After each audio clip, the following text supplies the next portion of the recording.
ಎಲ್ಲರಿಗೂ ನಮಸ್ಕಾರ. 2025ರ ಆರಂಭವೇ ಒಂದು ಹೊಸ ದಾಖಲೆಯೊಂದಿಗೆ ಶುರುವಾಗಿತ್ತು. ಈ ಜನವರಿ ತಿಂಗಳು ಭಾರತಕ್ಕೆ ಕೇವಲ ಹಬ್ಬಗಳ ಸಡಗರ ತರಲಿಲ್ಲ, ಬದಲಾಗಿ ದೇಶದ ಆರ್ಥಿಕತೆ ಮತ್ತು ಭಕ್ತಿಯ ಶಕ್ತಿಯನ್ನು ಜಗತ್ತಿಗೆ ತೋರಿಸಿಕೊಟ್ಟಿತು. ಅಯೋಧ್ಯೆಯ ಶ್ರೀರಾಮ ಮಂದಿರದ ಮೊದಲ ವಾರ್ಷಿಕೋತ್ಸವ ಮತ್ತು ಪ್ರಯಾಗ್ರಾಜ್ನ ಮಹಾಕುಂಭಮೇಳ, ಈ ಎರಡೂ ಘಟನೆಗಳು ಸೃಷ್ಟಿಸಿದ ಆದಾಯ ಮತ್ತು ಜನಜಂಗಳಿ ಎಷ್ಟು ಗೊತ್ತಾ? ಈ ವಿಡಿಯೋದಲ್ಲಿ ಸಂಪೂರ್ಣ ಅಂಕಿಅಂಶಗಳೊಂದಿಗೆ ನೋಡೋಣ. ಅಯೋಧ್ಯೆ ಶ್ರೀರಾಮ ಮಂದಿರ 1 ವರ್ಷದ ಸಾಧನೆ. ಜನವರಿ 22, 2025. ಅಯೋಧ್ಯೆ ಶ್ರೀರಾಮ ಮಂದಿರ ಲೋಕಾರ್ಪಣೆಯಾಗಿ 1 ವರ್ಷ ತುಂಬಿದ ಈ ಐತಿಹಾಸಿಕ ದಿನದಂದು ಇಡೀ ದೇಶವೇ ಸಂಭ್ರಮಿಸಿತ್ತು. ಕಳೆದ 1 ವರ್ಷದಲ್ಲಿ ಅಯೋಧ್ಯೆಗೆ ಭೇಟಿ ನೀಡಿದ ಭಕ್ತರ ಸಂಖ್ಯೆ ಅಕ್ಷರಶಃ ನಿಮ್ಮನ್ನು ಬೆರಗುಗೊಳಿಸುತ್ತದೆ. ಸರಿಸುಮಾರು 5 ರಿಂದ 6 ಕೋಟಿ ಜನರು ರಾಮಲಲ್ಲನ ದರ್ಶನ ಪಡೆದಿದ್ದಾರೆ. ಇದು ಇಡೀ ವಿಶ್ವದ ಅತಿದೊಡ್ಡ ಪ್ರವಾಸ ತಾಣಗಳಲ್ಲಿ ಒಂದಾಗಿ ಹೊರಹೊಮ್ಮಿದೆ. ಕೇವಲ ಭಕ್ತಿಯಷ್ಟೇ ಅಲ್ಲ, ಅಯೋಧ್ಯೆ ಭಾರತದ ಆರ್ಥಿಕ ಇಂಜಿನ್ ಆಗಿ ಬೆಳೆದಿದೆ. ವರದಿಗಳ ಪ್ರಕಾರ ಕಳೆದ 1 ವರ್ಷದಲ್ಲಿ ಅಯೋಧ್ಯೆಯ ಪ್ರವಾಸೋದ್ಯಮ ಮತ್ತು ಕಾಣಿಕೆಗಳ ಮೂಲಕ 5,000 ಕೋಟಿಗೂ ಅಧಿಕ ಆದಾಯ ಹರಿದು ಬಂದಿದೆ. ಹೋಟೆಲ್ಗಳು, ಸಾರಿಗೆ ಮತ್ತು ಸ್ಥಳೀಯ ವ್ಯಾಪಾರಿಗಳ ಆದಾಯ 300% ಹೆಚ್ಚಾಗಿದ್ದು, ಅಯೋಧ್ಯೆ ನಗರದ ಚಿತ್ರಣವೇ ಬದಲಾಗಿದೆ. ಮಹಾಕುಂಭಮೇಳ 2025 ವಿಶ್ವದ ಅತಿ ದೊಡ್ಡ ಸಂಗಮ. ಅಯೋಧ್ಯೆಯ ನಂತರ ಇಡೀ ವಿಶ್ವದ ಗಮನ ಸೆಳೆದಿದ್ದು ಪ್ರಯಾಗ್ರಾಜ್ನ ಮಹಾಕುಂಭಮೇಳ. ಈ ಬಾರಿಯ ಕುಂಭಮೇಳದಲ್ಲಿ ಸರಿಸುಮಾರು 30 ರಿಂದ 40 ಕೋಟಿ ಜನರು ಪಾಲ್ಗೊಂಡಿದ್ದರು.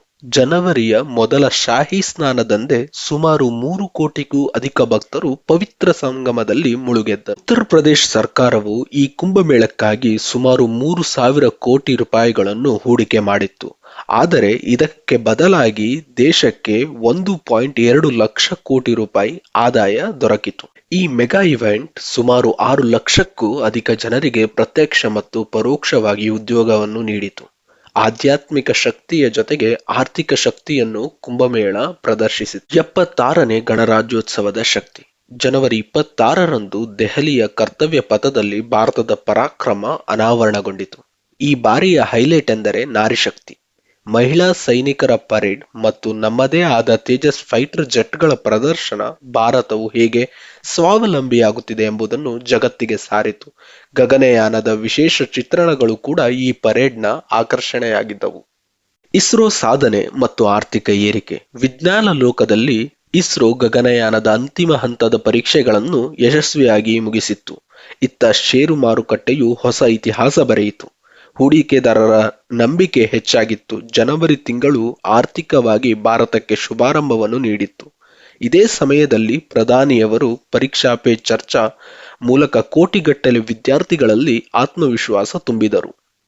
ಒಟ್ಟಿನಲ್ಲಿ 2025ರ ಜನವರಿ ತಿಂಗಳು ಭಾರತದ ಆಧ್ಯಾತ್ಮ ಮತ್ತು ಆರ್ಥಿಕತೆಯ ಸುವರ್ಣ ಯುಗಕ್ಕೆ ನಾಂದಿಯನ್ನು ಹಾಡಿತ್ತು. ಭಕ್ತಿಯಿಂದ 5,000 ಕೋಟಿ, ಸಂಗಮದಿಂದ 1.2 ಲಕ್ಷ ಕೋಟಿ. ಭಾರತದ ಶಕ್ತಿ ಈಗ ಜಗತ್ತಿಗೆ ತಿಳಿಯಿತು. ಈ ಮಾಹಿತಿಗಳು ನಿಮಗೆ ಇಷ್ಟವಾದರೆ ಲೈಕ್ ಮಾಡಿ, ಶೇರ್ ಮಾಡಿ ಮತ್ತು ನಮ್ಮ ಚಾನಲ್ಗೆ ಸಬ್ಸ್ಕ್ರೈಬ್ ಆಗಿ. ಮುಂದಿನ ತಿಂಗಳ ವಿಶೇಷಗಳೊಂದಿಗೆ ಮತ್ತೆ ಸಿಗೋಣ. ಧನ್ಯವಾದಗಳು.